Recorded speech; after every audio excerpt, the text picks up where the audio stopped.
Warning, explicit content. Blood, guts, swearing, lots of bad words, adult themes. No nudity, though. Lots of violence. Did I say violence? Viewer's discretion is advised. Welcome back, and I hope you guys are ready for another exciting episode of Pathfinders Wrath of the Righteous. Of course, we're going to be screaming, yelling at the dice roller, and just generally being like, "Ah!" But, you know, it's all in good fun. So let's enjoy the story. Let's kill some monsters, do some dungeons, and see what comes next. So let's go and hop into it.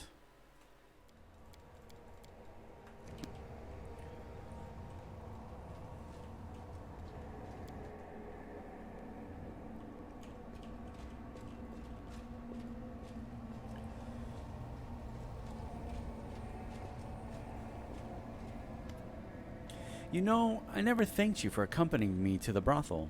There's a hint of a smile on Camelia's lips. So thank you, my friend. This was an intriguing and unexpected experience. I hope both you and Maria got what you wanted. Oh, you have no idea how much I enjoyed driving the stiletto to the hilt into the chest of that Horgus. When his hot blood gushed on my fingers, when his eyes glazed over, when his hands grabbed my shoulders in a futile attempt to push me away, you know what I was thinking? I was thinking that you were watching me, that your eyes were following my every move. I wanted to do everything quickly so that I could show you the spectacle sweet climax. And at the same time, I wanted to make it last longer. Make it never, ever, ever end. Her body shudders. I'm glad you shared this sweet moment with me, my friend. Thank you. Well, I'm glad you enjoyed our little adventure. Camellia nods slightly, lost in her own thoughts. I have to go, because you're nuts, and I don't like you. At all. But I have to think of the quest rewards.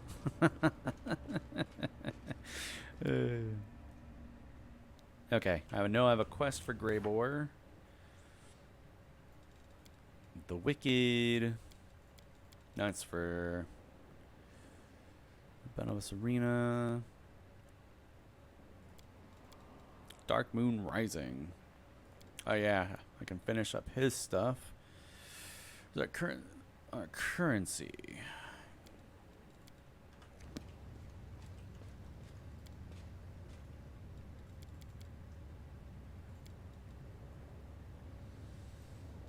Greybor.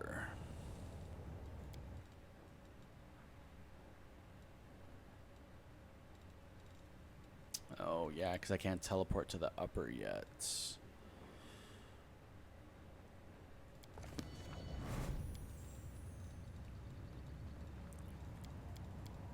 Oh, his is in the upper too, so I won't get the thing for it.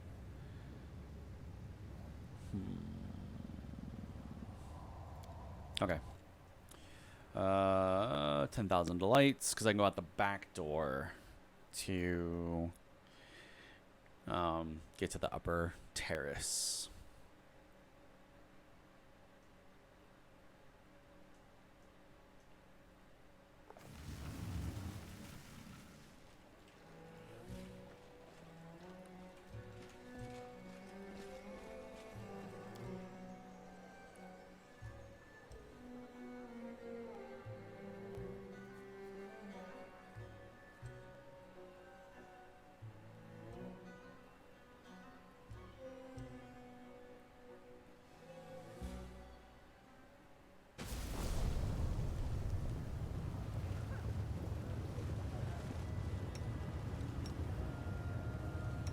Okay.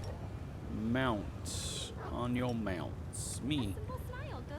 I can mount to... I don't know. I'll see if that actually works, but the splash, the bombard ability, last time I tried it didn't work, so...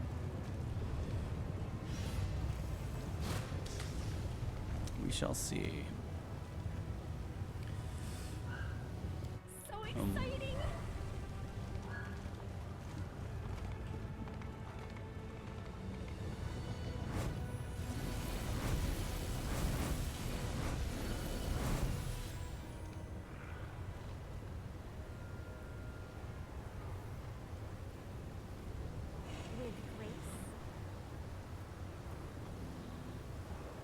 Okay, save. The lock is familiar. These locks are used by monster traders from Katapesh, who want to ensure their most powerful beasts stay in their cages. It can't be forced, but one delicate twist of a knife and done. Day 2, month for Rast, year 4716. A hunt is a clash between the hunter's cunning and the shadowness of the prey. When the prey expects a trap, the hunter's acumen is put to the test in trying to subvert such expectations. Willidus has proven he understands this fundamental principle.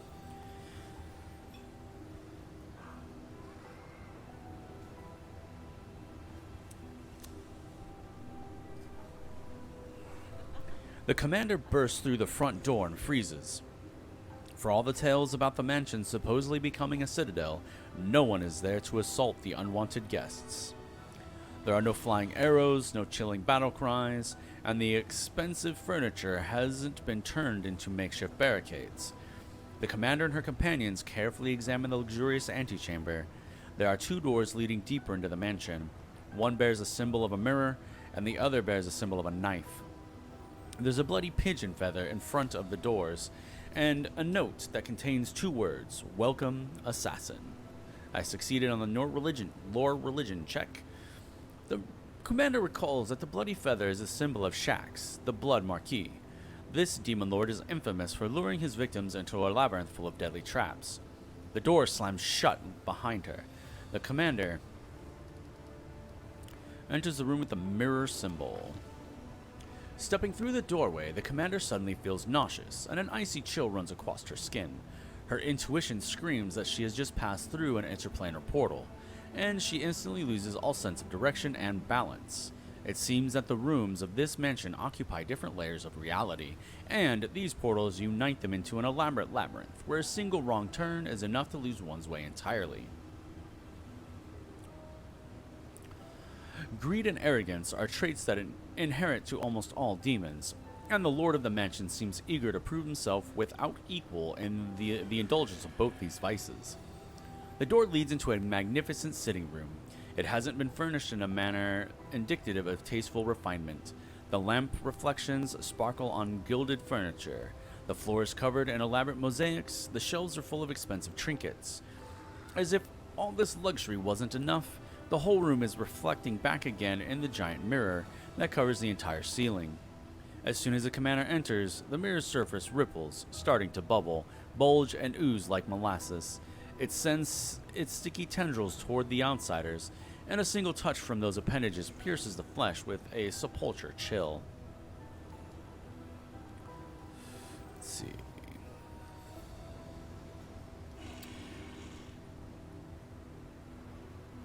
We're going to do athletics. With a furious cry, Garou strikes the mirror with all her might. The surface shatters with a deafening clang. The shards fall down in a glittering waterfall, smashing into tiny fragments on impact. By right, the trophies from the battlefield belong to the victor. The commander invokes that right and fills her purse with a considerable number of gold trinkets that any merchant would gladly barter for more useful items. There are 3 doors that lead out from the room, occupied by the strange carnivorous mirror. The commander decides to open one bearing the symbol of, and let's see, we got 10 golden chains with diamonds, 10 golden earrings, 10 golden horns, 10 golden medallions, and 10 ruby rings.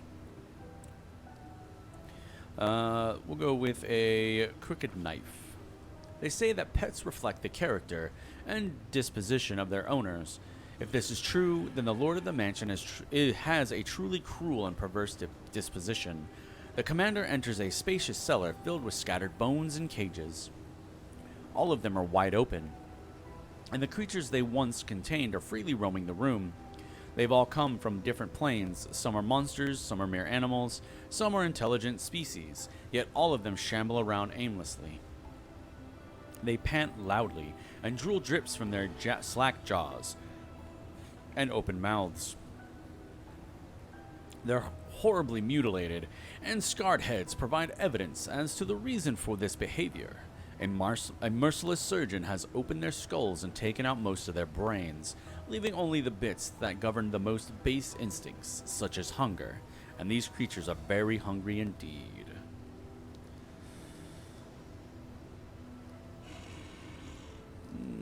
we're going to attack the monsters. The commander rushes forward to attack, landing blow after deadly blow. A deafening howl rises up around her as the guardian monsters rush towards their demise, hungrily snapping their jaws. The battle is short and bloody. The monsters don't bother with any kind of tactics. They simply rush forward, with no thought of defense or dodging blows. They die easily and almost eagerly, yet each of them manages to land a few desperate hits before they die. The wretched victims of the merciless surgeon lie dead and broken at the commander's feet. Their miserable existence has come to an end. For a moment, the commander feels as if the souls liberated from this mindless slavery linger nearby to express their gratitude with a last thankful farewell. 3 doors lead from this dark cellar, and its oppressive stink of blood and decay. The commander decisively reaches out for the one marked with the symbol of a toothy maw. Everyone makes mistakes. The difference between an amateur and an expert is simply that the expert knows how to hide those mistakes in some deep dark hole. It seems the commander has found this place where the lord of his mansion hides his mistakes. The walls of this room are splattered with blood up to the ceiling, and the floor is shaped like a funnel. There is a stand for steel poles with bloody hooks at the ends. Gravediggers use such tools to drag dead plague victims onto their corpse carts. With a sudden click, the stone floor turns to ice, causing the commander to slip and slide down towards the giant gap in the center of the room, where it is now possible to discern a maw. It is a giant round mouth with hundreds of long, sharp teeth, a massive throat, and a staggering foul odor of hundreds and hundreds of decaying corpses. This maw is a gigantic corpse eater, which gorges itself on results of failed and unsuccessful experiments. Okay, I think we're gonna kill it. I wanna fight it. Decides to fight the monster, looking for its most vulnerable spot. Garou narrows her eyes and jumps straight toward the gaping maw of the beast. What at first seems to be a suicidal act turns out to be a flawlessly calculated attack. Garou delivers a deadly blow to the creature's inner organs, causing something inside to burst with a loud squelch. With a chilling shriek, the monster dies, and its frightening jaws stop moving. Something glimmers faintly within the fallen beast, catching the commander's eye. The crusader who is brave enough to delve inside the carnivorous monster is rewarded with a trinket that must have belonged to one of its victims. Apparently, the trinket was too durable to be chewed up and digested within the monster's putrid stomach. 3 doors with different symbols lead from the monster's lair. Upon reflection, the commander decides to open the one bearing the symbol of a pair of scales. No matter how gleefully the lord of this place mutilates flesh, he is first and foremost a scientist, and a scientist, by definition, is a madman who can put to shame any giggling maniac with a knife. Therefore, it comes as no surprise that his laboratory is furnished with care and order, and there is no hint of tawdry luxury found in the other rooms. There is a multitude of flasks and vials with potions resting on the tables, and the cupboards are full of jars containing brains of all shapes and colors. As soon as the door closes behind the commander's back, a huge silvery autoclave opens with a wheezing clang, emitting a wave of foul-smelling brine. A hideous homunculus covered in glistening slime crawls out of the autoclave. Its liquid, malleable body constantly grows new limbs, eyes, and mouths, absorbing bits and pieces. Its liquid, malleable body constantly grows new limbs, eyes, and mouths, absorbing the bits and pieces it no longer requires. It seems the monster can't decide what shape it should take. It stares at the commander with malevolent intelligence. It seems it has better mental faculties than most alchemical produced creatures. The homunculus giggles repulsively and grabs a vial full of acid and aims it at the commander's head.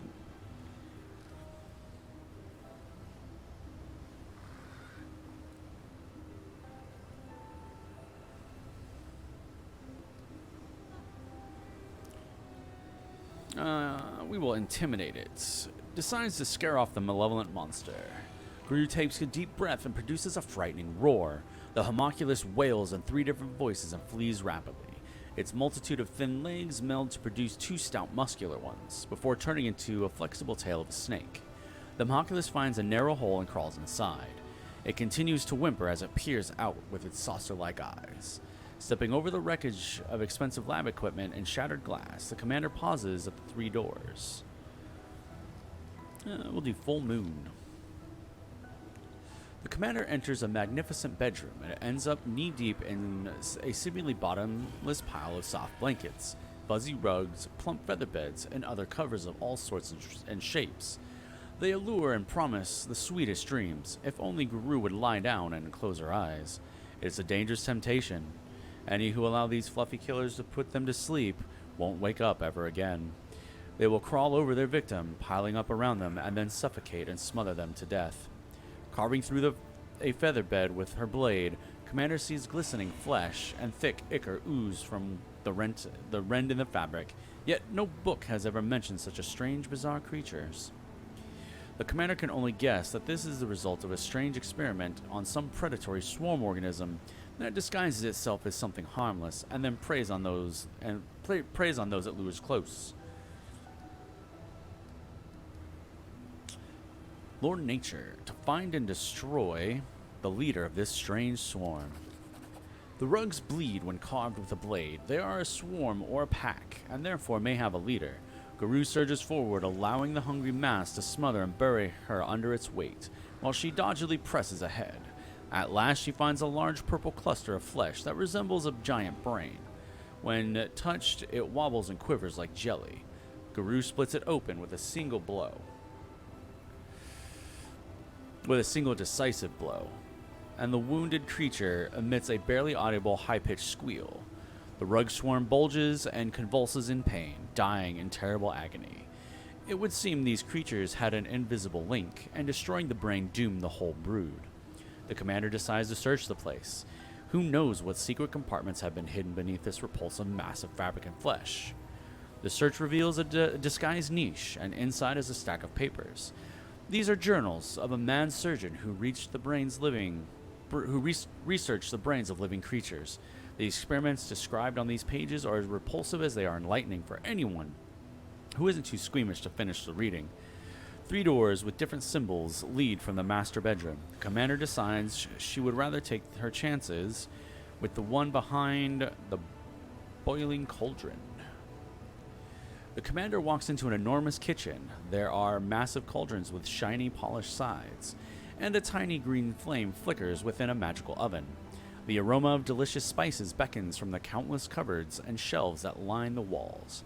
However, as soon as the commander enters the room, the cauldron's lids fly up into the air, blow off in a powerful explosion.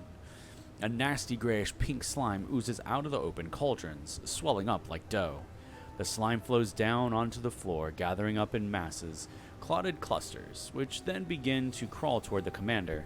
Garou has never seen or read about such creatures before. It is reasonable to suggest that this was the outcome of a complicated and perverted magical experiment. This carnivorous slime was captured in a cave, subjected to magical transformation, and fed entirely with brain tissue.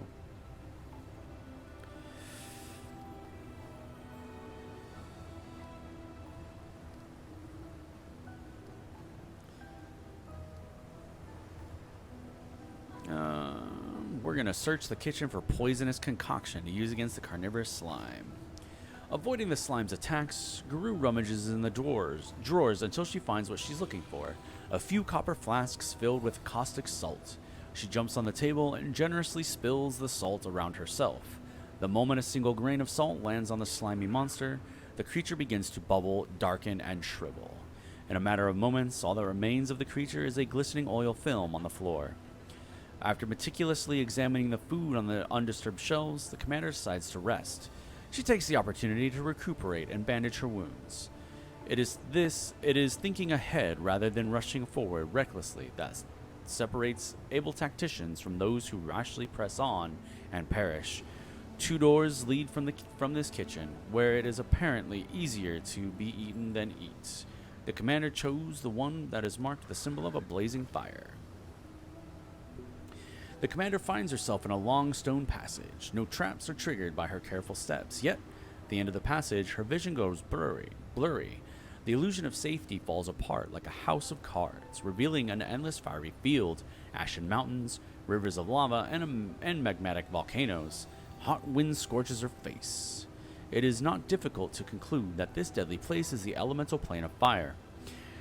Ash and volcanic rock tremble beneath the commander's feet, but walking on it seems safe enough for now. The only escape route is the distant three-way arch of rough-hewn stone containing 3 familiar doors. However, in order to reach it, the commander must find a way past the river of fire, in which tiny inlets of porous stone are just barely visible. The river spews out tongues of roaring flame that land on the banks and crystallize into dark glass. As a result, both banks of the river have become steep, jagged cliffs of obsidian.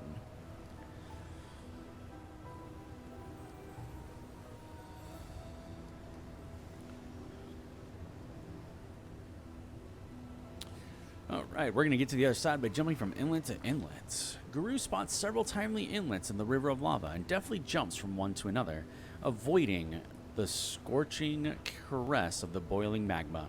She manages to reach the other side of the fiery river and climbs up the steep slope. After reaching the stone portals, the commander has decided which of the 3 doorways to enter. Eventually, she settles in on the one with the symbol of a rod.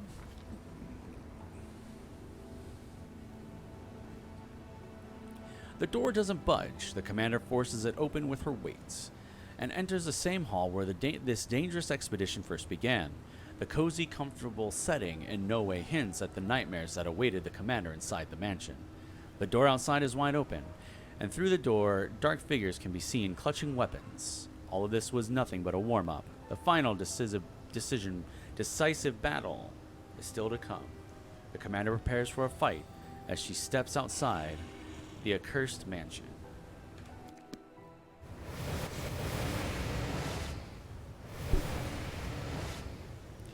The leader of this gang of demons is grotesquely disfigured, even by the standards of the Abyss.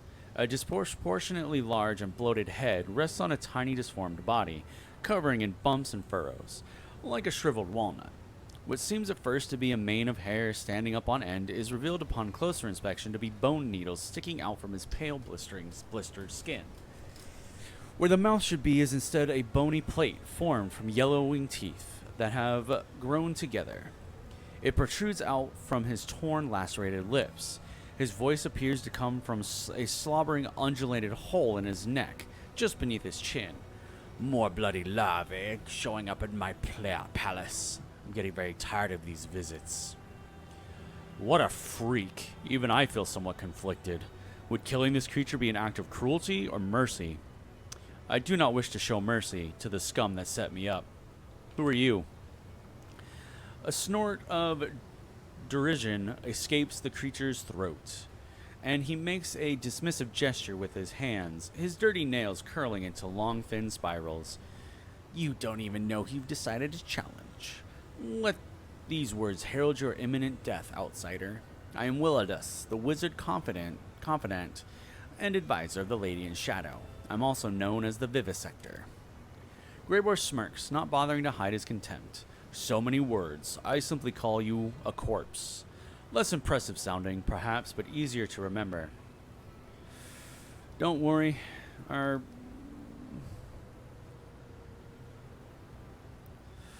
Why did you put a hit out on Derezerand and give Greybor a faulty magic weapon? The demon hisses in frustration, spittle flying from the hole in his neck. Nonsense! Why would I want that idiot dead? What possesses him to think I'm the one who put the hit out on him? And how dare you pathetic amateurs even think that a scheme of mine might possibly fail? If I truly wanted to kill Derezerand, he'd be long gone, but no. I don't give a damn about anyone from that swarm of locusts. I expected such an answer. For some reason, whenever I corner these scoundrels and demand a reckoning, none of them are brave enough to own up to their crimes, and they never go quietly when I slit their throat. What do you think, Greybor? The dwarf shrugs and says thoughtfully, Usually I'm quite capable of detecting lies, but this ugly wretch is impossible to read. And why does it matter anyway? Even if he's not lying, we do well to get rid of him. He just tried to kill us in his mansion. Besides, will you ever sleep well knowing this monstrosity is alive somewhere? Your words reek of deceit. The demon's cloudy eyes flare with anger, and his smug giggles give way to low, menacing growl. Soon we shall find out what your tiny, ridiculous worm-eaten brain smells like. Killer!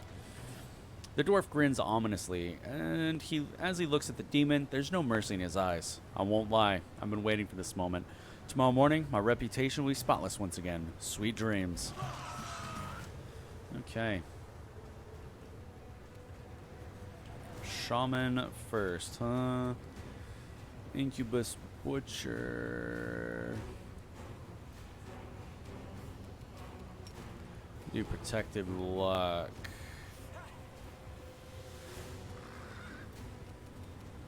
No.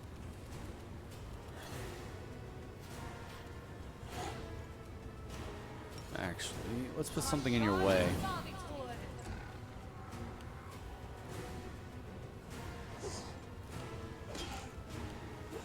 Get 20s, boys.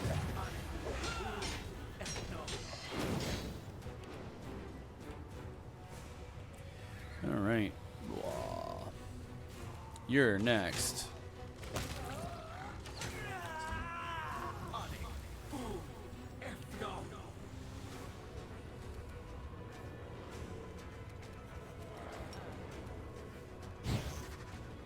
Your time is over. Yes. Having a mount is so good. Don't hold back. Oh, there's one left.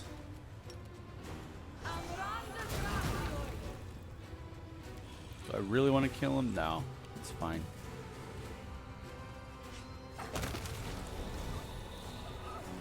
The projection is that of a tall female demon. Unlike many of her kind, she seems slimmer and less stocky in build.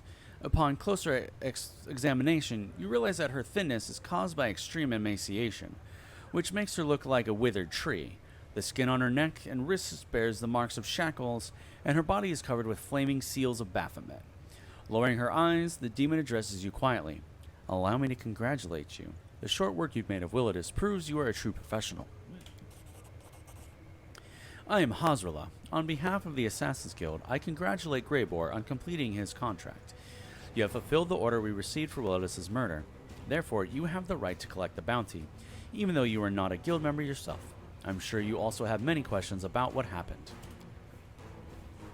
I doubt our guild is hard to find. There's a notice board at its entrance where the assassination contracts are posted. We'll pay a visit to the Assassin's Guild soon. Thank you for your answer. The bounty awaits you. I'm not sure what reward awaits us, but I truly hope it is a considerable sum of gold, and not a meager payment served up at the end of a blade. No time for idling.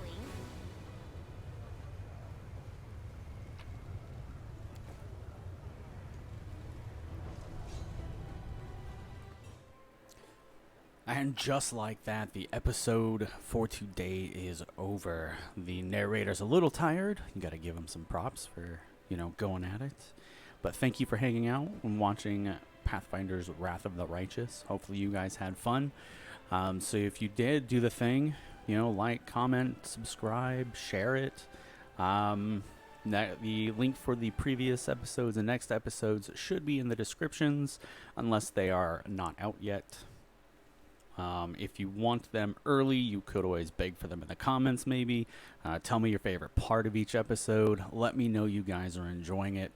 And with that, I will let you guys get back to your day, and I will see you in the next one. Thank you for hanging out.